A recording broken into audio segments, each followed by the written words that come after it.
Greetings, my beautiful lovelies. It's Emmy. Welcome back to another Hard Times episode where I explore recipes and food from times of hardship. Today, I'm going to be making a recipe that I received from Ashleigh via email. Ashleigh, thank you so much for sending me this recipe.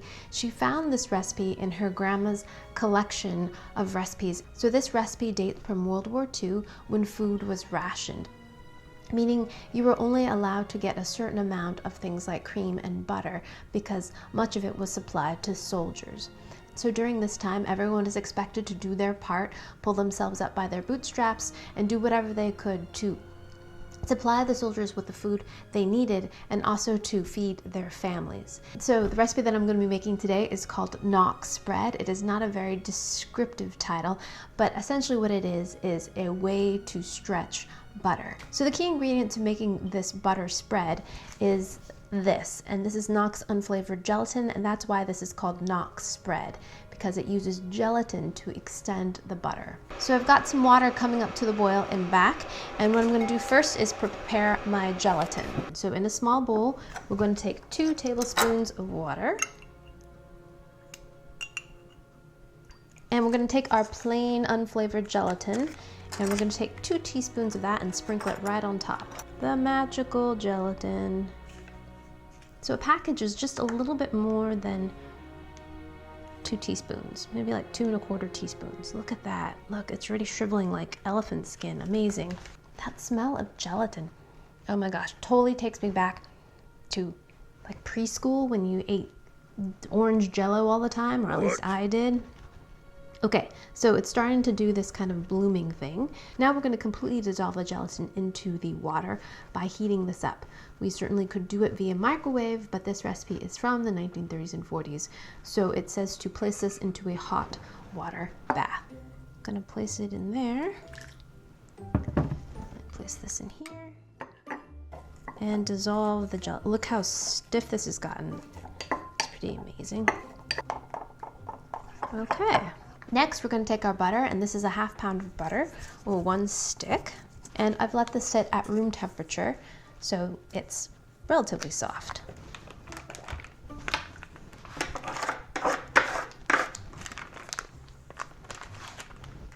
And it says to cut it up into small pieces. Replenish the hot water in this bowl here. Place my cut up butter right on top. And now we're supposed to beat this up until it's nice and smooth and creamy.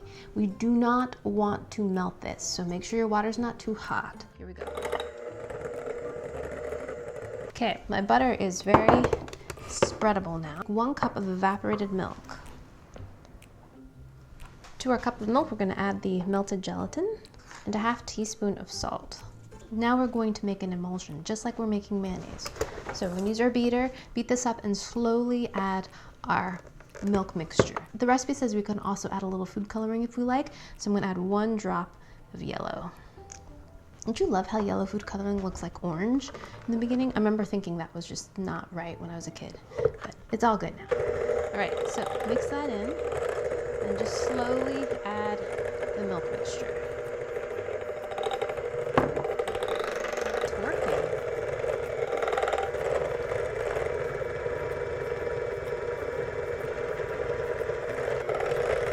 Don't go too crazy with this whole beater thing, because I'm just getting this stuff everywhere. So, rein it in.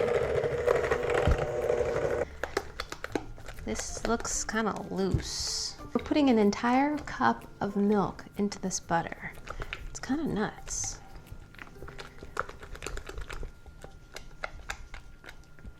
Oh my gosh. This is why people wear aprons. I'm sorry, Mr. Rogers. Initially, when I was adding the milk, this was incorporating pretty well, but as I added more and more milk, it looked like this was starting to separate or break out of the emulsion, which was a bit worrisome because I want this to look like spreadable butter, not like lumpy, kind of loose, curdled whey.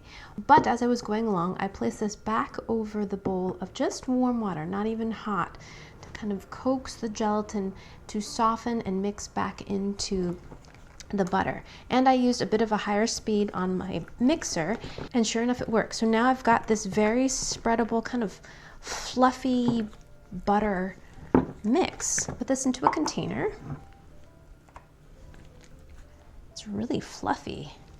And the recipe says this is best used as a spread, say on toast or on muffins, and not really great for baking.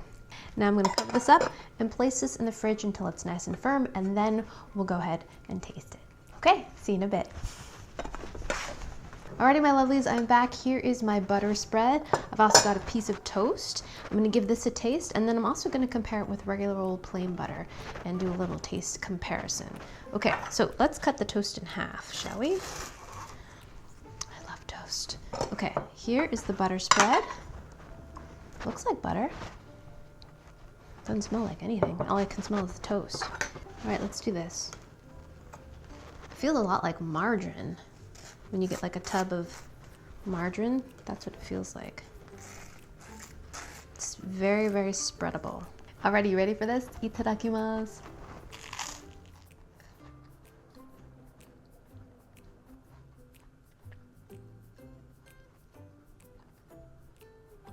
Tastes like butter. A little saltier, but it tastes like butter.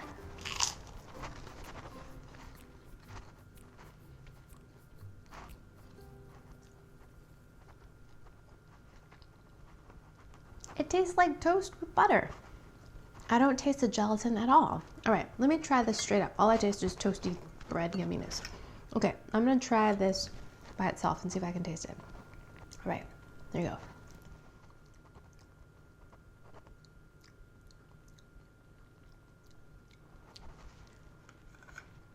I'm trying to see if I can taste the gelatin.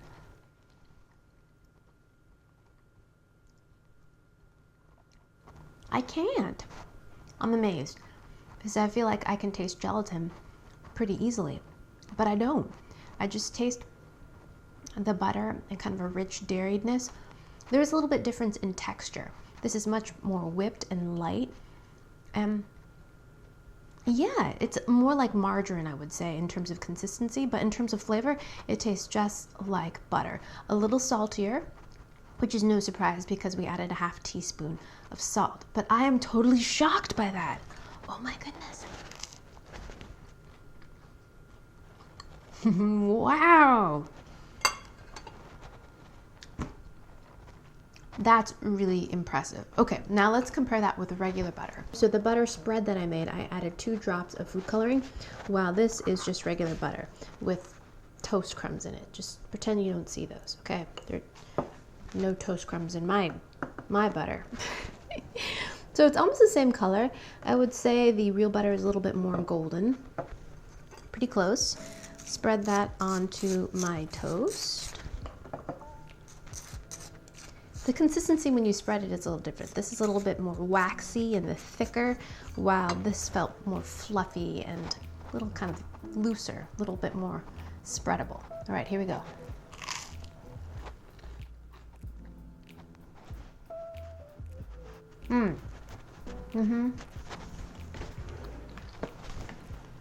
When you do a side-by-side comparison, you do notice a difference in flavor and texture. The spread is a little bit oilier, while the regular butter is a little bit richer in your mouth and has a different kind of mouthfeel. It's not as salty, and in some respects, because it's not as salty, I kind of like the spread version for that reason. It's nice and punchy and salty on your toast. And the real butter also just tastes richer, has more kind of fullness to it. But that spread is remarkable, and if I didn't have just plain butter next to it, I don't think I would have noticed at all any difference in terms of flavor. Amazing. Amazing. Knox Spread, there you have it. Gelatin, evaporated milk, salt, plus butter gives you an extender that doubles your butter. Amazing. Alrighty, so there you have it, yet another Hard Times recipe. Big thanks to Ashleigh for sending me this recipe. Let me know down in the comments if there are any recipes that you'd like me to test out or try, or get in touch with me via social media or email and share them with me, because these recipes are absolutely fascinating to me. I love the resilience of people and their ingenuity that comes with a time of hardship. Thank you guys so much for watching. I hope you guys enjoyed that one. I hope you guys learned something. Please check out the Hard Times playlist for more of these inventive recipes. And yeah, share this video with your friends. Follow me on social media. Like this video, subscribe, and I shall see you in the next one. Toodaloo, take care, bye!